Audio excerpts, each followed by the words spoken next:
Here we go.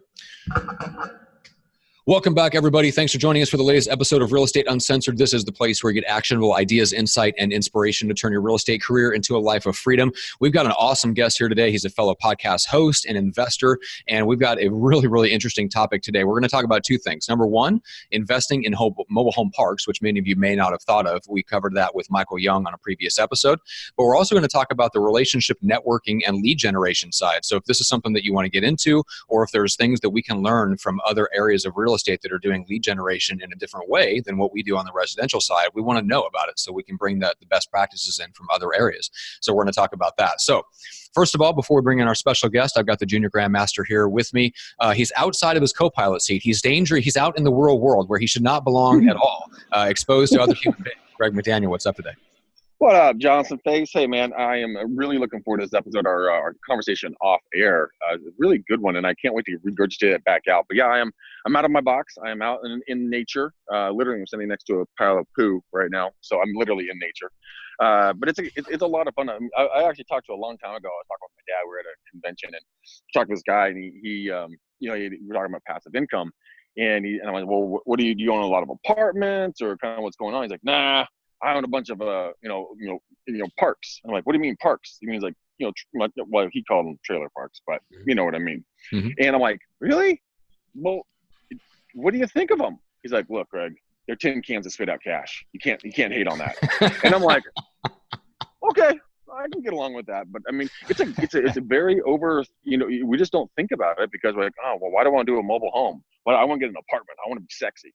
When in reality, it just comes down to dollars and cents. And so today we're going to really dive into that. So I'm pumped, brother. I'm pumped. And I'm going to go harass you. I'm going to come down and see you after this since I'm out of my box. No, God, no. No, we don't need any of that. But please stay in your box. All right. So first of all, Kevin Bupp, welcome to the show.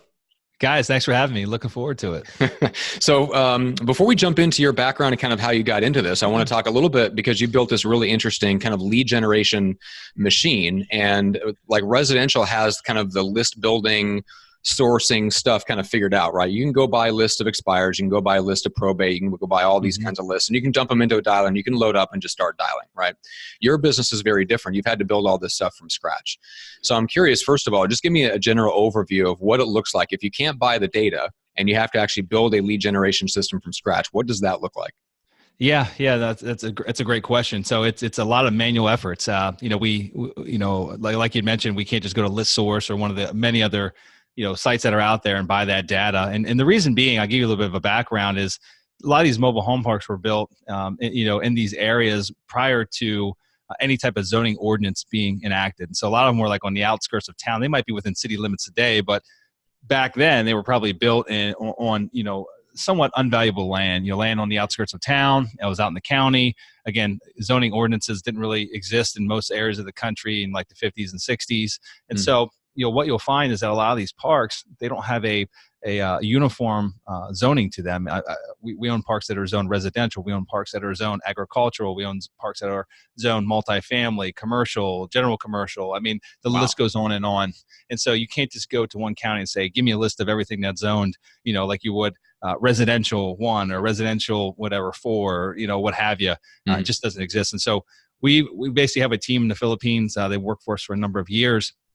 And, we first started by selecting the markets, doing a lot of market research, on both primary markets, secondary markets, tertiary markets across the U.S. and arrived initially at about 50 different markets that we liked the demographics, we liked the local economics of that area, and felt that we would like to own a mobile home park there based on the demand for affordable housing, the shortage of it, what have you. And so we started there with that list, and then essentially went and had our team of Filipinos. Like, we had a very specific process they had to go through where they literally Google Earth is manually would scan take a certain market and break it up into a grid pattern and literally visually scan and find every single mobile home park that exists. They're pretty easy to identify from an aerial, right? I mean, they're unlike a big building, a warehouse or a retail center. You wouldn't be able to tell unless you zoned in if it was a shopping center, or is that just a warehouse building, what have you. But mobile home parks are they're very identifiable, right? Like they're little most of them single wide boxes, and rectangular shape. That's and so hilarious. That's how we started. Literally Google Earth visual scan, and we had like a essential parcel outline overlay in Google Earth that allowed us to have the county records associated with each one of those parcels. And so literally manually, one by one by one. And we still do the same thing today as far as updating our records. So we continually go through this database that we've built over the years, updating the records as well for, recent sales that have happened and, change of ownership, what have you. And so that's it. That's how we built the database. It's lots of manual efforts. And again, it didn't exist. So we had to go out there and create it. So it's a good thing because it's a good and bad thing. It's a bad thing because it takes so much time and energy and effort to do it, but it's a good thing because it creates a massive barrier to entry, and it takes time and effort for someone to, build that and compete with us in that space, at least when going like direct to owner like we do. Yeah, and there's a lot to pull out of that, but the first thing that I think of when I hear that story is just there's always a solution to everything, right? Whereas a lot of agents, investors might look at that and be turned off by that. Obviously, you see opportunity and you keep going, and you found a really interesting solution. I've never heard anybody do anything like that. And we've interviewed a ton of people that have all kinds of really cool lead generation hacks, but I've never heard that one before, which is which is interesting. But it's about as manual as it gets. It's about as manual as it gets, but I love it, right? I mean, because that's essentially like in my agency business, we have to do something similar. Like if you can laser target exactly who your clients are, it's sometimes faster just to put together a custom list than it is to try to buy something that was built by somebody else and then sift through whatever they built. But yeah, it just goes to show you that there is an answer to everything. Really, really interesting. Yeah. No, absolutely. And like I said, you can't buy it, so you got to build. And there's lots of other folks out there that are in the space that just rely on brokers, brokers and agents, which is it's a source where we get a lot of different opportunities and leads from. But I like not being in competitive bid wars. And like we're in a part of the real estate cycle now where if you can't think outside of the box and you can't find those opportunities that there aren't a million other people looking for, then there's always someone willing to pay a little bit more than you for a property, whether it's a residential, a mobile home park, commercial, it doesn't really matter. And so our goal by going direct to owner for the most part is to eliminate a lot of the competition, not being a bidding war with somebody, but have a direct relationship with the owner and work through a win-win type arrangement with them and hopefully come to good terms that everyone's happy with. Yeah. And there's lessons, I think, for residential agents there too. Greg, you talked a lot about door knocking, over the years. I mean, that's the way to go direct to owner in the residential market and essentially cut out the competition there as well. That's how I got started. Is it really? Just going door to door? Yeah, I mean, I used to be in the single family game many years ago, and my first introduction to it, so we used to do a lot of direct mail, a lot of cold calling, things like that. But my initial mentor back when I was like 20 years old, he'd get literally every evening he'd give me a pre-foreclosure list, someone that was either 30, 60, or 90. And literally I would, back then it was MapQuest, which is many years ago. I'd MapQuest it and literally point to point to point and literally go from 5 p.m. to 8 p.m. Basically those 3 hours, I would go knock on doors and literally get yelled at, screamed at. One out of every maybe 100 or 150 doors I would knock, I would find an opportunity and be able to short sale it. But that's it, man. Knocking on doors. We did a lot of deals that way. No, that's hilarious. That's about as hard as it gets, but it's about as direct as you can go. So yeah, that is about really exactly. Good at knocking on doors, then you'll absolutely kill it everywhere else. I mean, seriously. Well, when I first got in the business, I was such a screw up, coming out of college that my father, who I've been partners with for 20 years now, I had to door knock for the first year, 5 days a week, 6-8 hours a day out on the, walking, knocking and talking. And dude, you meet every walk of life. I've had an old guy in a wheelchair, chase me down his front porch with a gun in his lap. I've met dogs bigger than me. I mean, it thickens your skin, but it is a great opportunity to get out there and really, like I said, you build a relationship. And I've had clients for life who we've sold multiple properties with that I just sat on the front porch and talked to them for an hour. No matter if you're an investor or if you're doing residential resale or anything else, it is all about the relationship. We have to get belly to belly. There's no shortcut around that, unfortunately. Even though we want AI to do it for us, not going to happen. Yeah, and I want to talk about the relationship building side of investment later on in the episode too. But I want to take a step back a little. Kevin, make the case. Give us like the 2-minute overview of just why you love this little corner of real estate investing. What's the benefit to you? Yeah, no, absolutely. I'll try to keep it condensed. There's a lot of different factors. I've owned apartment complex. I've owned hundreds of single family rental properties and lots of other different types of commercial real estate. And, a couple of big key features in the mobile home park space is number one, the turnover. So I'm going to compare it to like apartments because it's about as close as you can get as far as apples to apples, although they are very different.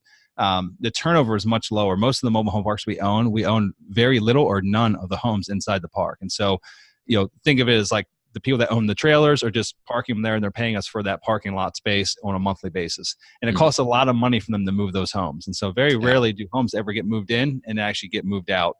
And so what happens is whenever someone wants to leave, they typically just put their mobile home up for sale like you would a single family residence. They show it, they have someone that comes in and buys it. All the while they're paying the lot rent. New person moves in, takes over that lot rent responsibility, and life keeps going on. So you don't have that typical turn like you might have in a rental, multifamily or single family rental, where it's down, you got 2 months, you got to advertise it, you got make ready costs, what have you. So I love that part of it. The other part is that, it's the only asset class that has a diminishing supply, and so there's less mobile home parks being built than are being torn down or shut down each and every year. Most of them are getting redeveloped for higher and better uses. Like I said, a lot of these parks were built in areas that weren't desirable 50, 60, 70 years ago that are now like in the path of progress, right? And so there could be higher and better use. And municipalities hate these things. They don't like them. They got a bad rap, which, there are some bad actors out there, but there's lots of mobile home parks that are incredibly nice. But they've got a bad rap. And so the chance of getting one approved to be built is slim to none. And so what that means for me is like barrier to entry. If we buy a great existing mobile home park in a phenomenal market, I don't have to ever worry about really a developer going down the road and buying a parcel of land and building a competitor mobile home park. It just doesn't happen. The chances of that getting approved just doesn't happen. So, and then last big one is just really the ease of management. When you don't own the homes there, really we're only in charge of the common areas and the infrastructure. So as long as we're making sure that the water and sewer lines are working properly and that the road's in good shape and that the common areas are kept up, if the AC goes out or roof starts leaking or plumbing leaks in any of the mobile homes, they're not calling us. They're calling a plumber. They're calling an electrician. It's their own home, so they're responsible for it. So there's many other points I can go on, but you asked me to give you like a 2 minute, and that was like the 10 minutes. So I'll try to. No, that was really good. That's the top three, and it makes a lot of sense. I didn't know anything about that game for the most, like from the investor side, just what the benefits are. It's been a while since we talked about it, and it sounds amazing. It sounds like a no-brainer. I guess my question is, with it being kind of a depreciating supply in the asset class itself, what's the time horizon? How long do you think you have to really capitalize on this niche? Yeah, that's it. So we've been buying them for about 7 years now, and I've definitely seen a major shift in competition over the past 2 years, and even more so in like the last 12 months. I mean, it's 7 years ago there was competition, but it wasn't from like private equity groups. It wasn't from large institutional players. Back then they would kind of snub their nose at this space. That is not the case nowadays. So. Everyone knows about this space. It's been exposed, I guess you could say. And so there's lots of big institutional and private equity groups that are out there trying to gobble up as many as possible to try to consolidate the industry. But even then, still about 80% of the industry is owned by mom and pop operators at this point in time. So that number is slowly dwindling as people get in and gobble them up. But so it's still very fragmented. There's still opportunity there. I think as far as like a runway to actually get in and buy opportunities and find good value, still probably like 8 to 10 years. And there will always be value. Here's the thing. I mean, just because there's large institutional guys getting into the space doesn't mean that they'll find that this space is meant for them 5 years from now, right? I mean, they might come casting around looking for anything at this point, right?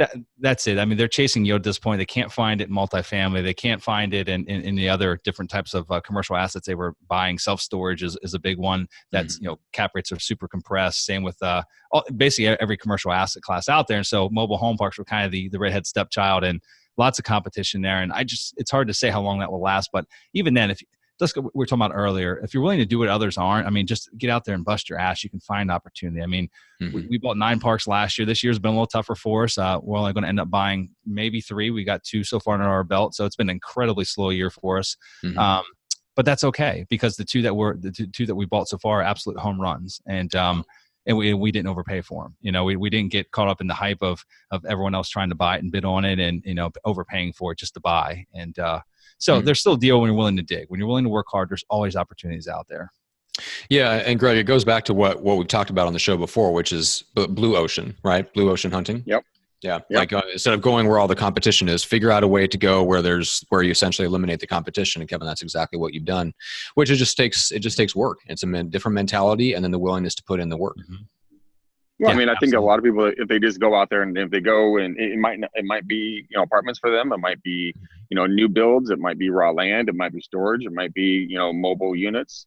But I mean, I think what Kevin's talking about is really important to think about. Is like, yeah, keep your day job, buy and sell properties, but always keep your eyes and ears tuned into what the marketplace is doing. My father said, 10 years ago, he's like, dude, we should have bought every single home we ever sold. I'm like, you are a lunatic. We would never have made any money. But I mean, if you look back at it and we sold a home for $700,000, now worth $3 million. Well, that would have been a much better long tail play, but we just didn't have the wherewithal to do it at that point. And Kevin, for you to get started in this, I mean, how did you get involved with with mobile units? Did you trip, fall, and stumble into it? Were you introduced into it? And how did you get your funding for it? I mean, all that stuff. Yeah, that's great questions. I mean, so as I'd mentioned, I've owned many other types of real estate. Leading up to 2008, I had a couple hundred single family doors that were rentals of mine, and then about 500 multifamily doors. And 2008 did not treat me too well at all. I lost a lot of what I had built over the years. Most of our stuff was in Southwest Florida here. Really challenging times. Long story short, kind of had to start over again, and took a couple year hiatus from every type of real estate there was as I was trying to dig myself out of a massive hole. But I got introduced to mobile home parks in 2011, and it was during a period of time when I was kind of trying to rediscover what I wanted to do in real estate. And I knew that I didn't want to do, nothing wrong with single family, but I wanted to, buy scale. I didn't want to.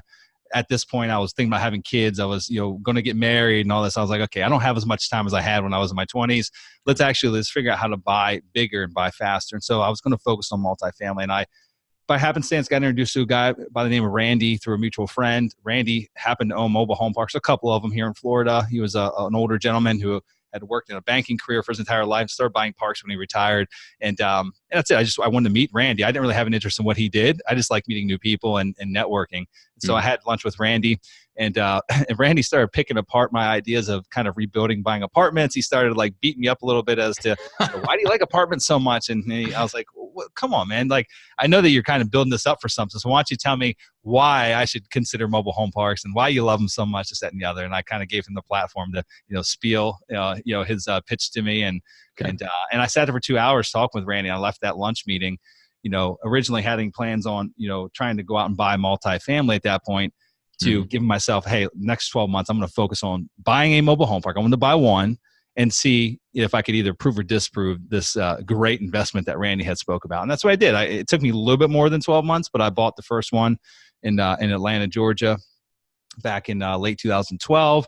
And then that took about 8 months to get stabilized, bought another one in North Carolina, bought another one and another one. I mean, literally bought the first 6 with either my own money, with a partner, or I still had some good relationships left over from, prior to 2008, private lenders and such. And so bought as much as we could with our own money or with our own minimal resources. And, but, spent a lot of time really honing our craft and really understanding the business and getting good at it and figuring out how to run these things properly, how to buy them right, how to identify the unique opportunities that exist in each one. And then once we felt like we had a real business out of this and we were making money and we had proven the concept, at that point, we knew that we could find deals. We were really good at finding deals. We weren't good yet at finding money, not in big ways, but the deals were the most important part. If you don't have deals, then nothing else matters. And so basically went on a binge and started, pitching this out to everyone I knew, and started talking about it and started, raising capital for, future investments, and essentially started doing that through the platform, my podcast as well. And now we raise most of the capital that we do deals with through limited partners or high net worth individuals, and it's allowed us to scale our business. So I mean, we went from 6 parks to today we own parks in 13 different states. Got about 2,000 lots under ownership, and really that growth has been due to our awesome partners that we've found over the last couple of years, and to really putting ourselves out there. But really the most important part is like proving the concept first. We proved it out. Made sure that we risked our own money at first, and then went out and actually sought other investors to come in and basically partner alongside us. So let me ask you this. Said right there, the most important thing that you said there is you proved it out first. You didn't go ask for someone else to fund a thought. It was like, okay, hey man, here are my numbers. I think a lot of agents that they go out and they say, hey, well, I don't want to buy, my investments with my own money. Use other people's money all the time. That's kind of like their motto, right? But if it doesn't pencil and you get, you lose people's money, guess what's going to happen to your relationship and your reputation in the local area just for buying and selling? It's like, oh, I'm not going to list with Greg because he lost. There's a bee that wants to fly up my shirt. That was very not cool.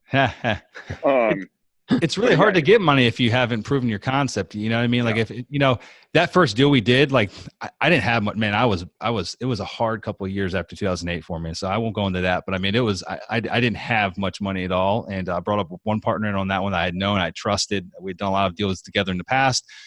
And that first deal had to work. In fact, that first deal we bought basically all cash and also had to fund all the renovation costs. And like, it was basically everything I had, and it had to work. Like if it didn't work, if it failed, I would literally had zero money left. I put everything I had into that first deal, and also spent like 8 months, like literally driving. It's like an 8-hour drive from here to Atlanta where I live, and literally drove up there every single week to oversee renovation crews and, just manage that project.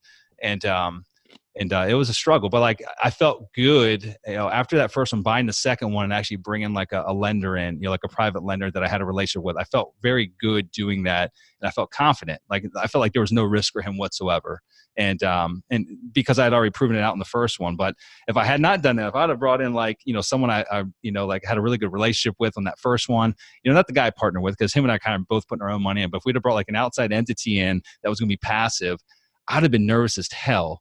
And I don't know how, I mean, it would have turned out well for him, but like, I wouldn't have felt good. Like I already was losing sleep at night. I surely would have lost even more sleep if it was someone else's money, right? I can live with myself failing, but I can't live with failing and actually losing someone else's money for them. I wouldn't be able to. There's definitely a flip side of that, which goes back to proving the concept and understanding. To me, what's interesting about your business is really understanding what the leverage points are. Mm-hmm. We're understanding where the skills and the expertise that you built up give you an advantage, right? Which as agents, it's easy to understand that most of the time the difference between what makes an agent successful or not versus somebody else is their ability to generate and convert leads. And then client service is kind of following up on that. And that determines whether you get referrals and things like that. So it's really easy to pick out the leverage points where if you're better at these two things, you're going to be really successful as a residential agent. I think it's harder to pick out like an investor business, especially when you're first coming into it. It's hard to know what you don't know and find what determines whether you're good at it. I'm curious, you mentioned a few things. Buying them right?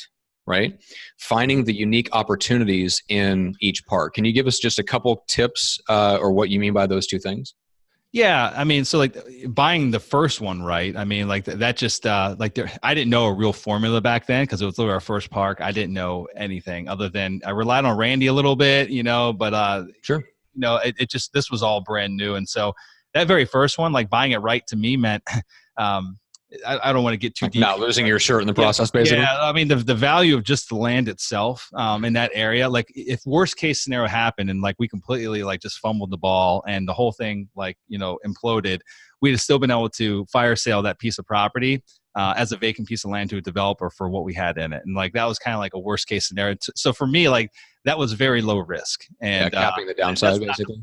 Yeah, that's not the formula we use today. They're a little bit more strategic nowadays, but like that getting into like that was my formula of like buying it right, and it's evolved over time. So we have certain metrics and projections that we seek to hit for our investors on everything that we buy here today. So we do leverage everything, and very low leverage typically, and we're between like 65 and 70% on the leverage point.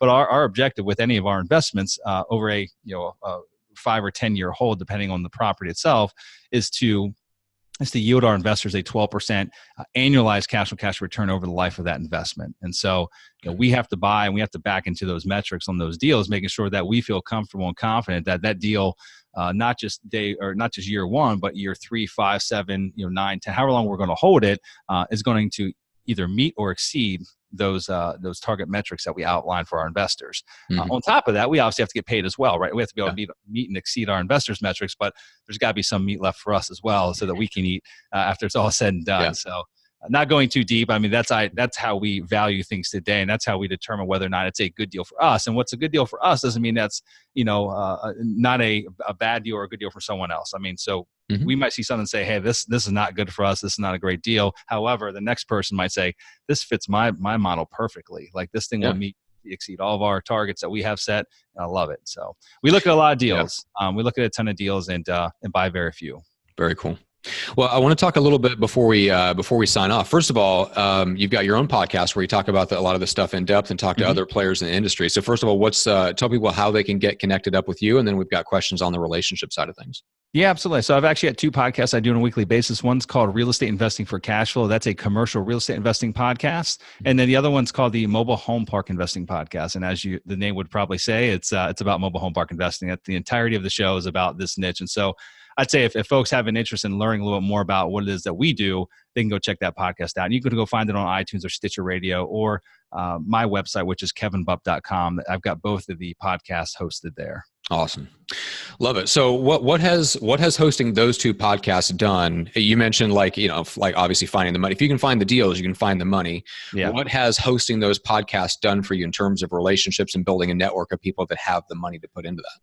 Yeah, it's been huge. And it wasn't the reason why we started it. Really, the goal of starting was to, number one, there was no commercial real estate investing podcast 5.5 years ago when I started it. And that's what I wanted to hear. And so I figured I would go ahead and start one myself.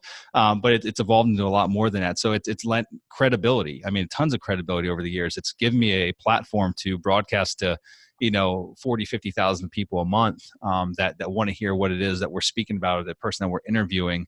And it allows us also to, what I started doing in the early days is actually going through case studies of deals we were doing. Literally, some of the shows were entire case studies of parks that we had bought, the turnaround process that we were in, how we were going to extract the value from it. And, we'll kind of go from A to Z on these different case studies, which again, prove that concept. And so it wasn't until about maybe, 3 years ago that we actually ever started like putting it out there to our listener base, our audience base of, hey, would you have an interest in investing alongside us? And when we did, a lot of people raised their hands. And I think it's just because of the transparency and just the authenticity that we try to bring across in the show. And it also shows that we're doing what we say we're doing. Like we're actually doing deals, and we've got proof of concept there. So it's been huge as far as relationships. It's been huge as far as raising capital. Just the guests that I bring on the show, like there's some folks I've had on over the years that probably wouldn't have taken the time of day to talk with me, right? Unless it was them getting on the show, and gives me the opportunity to ask all those heartfelt questions that I had deep inside that I wanted to ask them. And I've learned so much. I've learned so much over the years from the many different guests that we've had on the show. Yeah, same experience here. And then I want to talk about the quarterly newsletter. So this is kind of a niche leadership strategy that you're just starting to embark on, right? So tell us a little bit about that. Yeah. So, we do a lot of direct owner marketing. Like we'd mentioned, direct mail is one of the big pieces. We also do cold calling, but one of the things that we started about a year ago was doing a quarterly newsletter. And this is to mobile home park owners. These are parks that we would like to own one day, that we'd like to purchase. And so the objective of that newsletter is quite the opposite of the direct mail or the cold call campaign. With the direct mail, we're basically saying like, we want to buy your mobile home community. And with the cold call, we want to buy your mobile home community. Have you ever thought about selling? With the newsletter, it's a complete opposite approach. It's all about giving value. And so we put a lot of emphasis on 6 to 7 very unique articles on a quarterly basis that give value back to that reader. So things such as community cleanup efforts, how to do that inside your community, how to put on contests for your residents to build tighter pride of ownership. Like we'll do prettiest landscaping and give away prizes for the lady or the man that put together the nicest looking landscaping in front of their mobile home. Charitable endeavors that we've done in our own communities, we share that with the reader base. And so what that does is not only allows us to build continued credibility with these park owners, but it just puts our message in front of them yet again and yet again. I mean, our whole goal with our direct outreach efforts is to make sure that our message is in front of them all the time. And I'm a true proponent of, direct to owner marketing is all about getting the timing right. Like there's always going to be a point in time when a owner, whether it's a mobile home park or other type of property owner, either when they need or want to sell. Yeah. My goal is to make sure my message is in front of them one way or another, one form or another, when that day comes, when they either need or want to sell their property that they think of me. Yeah. Yeah. Couldn't agree more. It's the same, very, very similar on the residential side. You just want to basically be top of mind because you never know what the timing is going to be. So you want to be communicating in such a way that they open your stuff, right? By giving value in the meantime when they don't need you, so that when they actually decide they want to talk to you, like your stuff actually gets through and they're used to communicating. There's that level of trust built by continually pumping out content over time. Yep. So I love that. Love that strategy. We've had folks on, the name escapes me, but somebody started doing a monthly newsletter to their their past client base and their sphere of influence on the residential side, and I think it doubled their business inside of 10 months, or something like that. Yeah, it was something radical. Greg, I think it was Tom Miller. We've had him on the show before. I think it was Tom that mentioned that because he was coaching with a mutual friend of ours. So let's close out with this. I want to give another call to action in places where people can connect with you, Kevin. Let's start, Greg, with you. Where do people go to connect up with you, and why should they do such a crazy thing? You guys just give me a call. I'm a warm and fuzzy, lovable human being, unlike my co-host, who has a heart of coal. Mm-hmm. But you can go ahead and give me a ring at 925, 915, 1978, like the year. If you guys want to book a free coaching session, go there, text me there. We can set something up. We can get there. If you guys want to talk about EXP, we can do the same thing on that number there. Kevin, you talked about how 2008 hit you hard. And man, I'm the same way. It took me down: bankruptcy, foreclosure, loss of houses, loss of cars, loss of everything.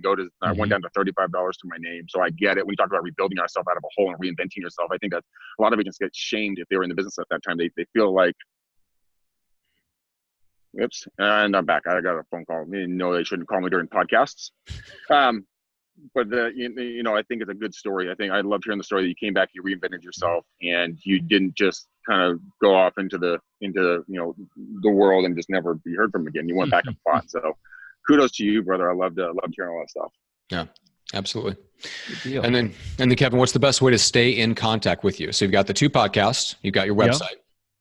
Yep. So that's it. So, my website, you can reach me through there, kevinbupp.com. Again, you can listen to the 2 different shows that we have. Also find them on iTunes or Stitcher.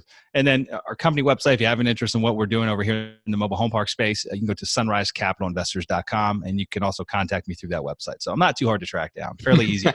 Exactly. Well, it helps to have a unique name. If somebody tries to look up Matt Johnson, right, find 17 other people doing a million other things. So, all right, guys, we appreciate it. Thank you so much for listening, watching. For anyone that has a podcast, us included, as well as Kevin, make sure to head on over to Apple Podcast and leave a 5-star rating and review. In our case, if you enjoyed having Kevin on the show, we want to know about it. So make sure to mention him and give him a public shout out in your review. We love to pass on that positive feedback, and we want to know if you enjoy having people that are focused on the investor side on the show, because that's something that we've dabbled a little bit with, and so we want to know from you. So make sure to head on over there and leave a rating and review. And you can always get the show on Apple Podcasts, Spotify as well, and Stitcher, and all the usual suspects. So, gentlemen, thank you so much, Kevin. We really, really appreciate it. Thanks for sharing. Thanks, guys. It's been a lot of fun. Thanks, Kevin.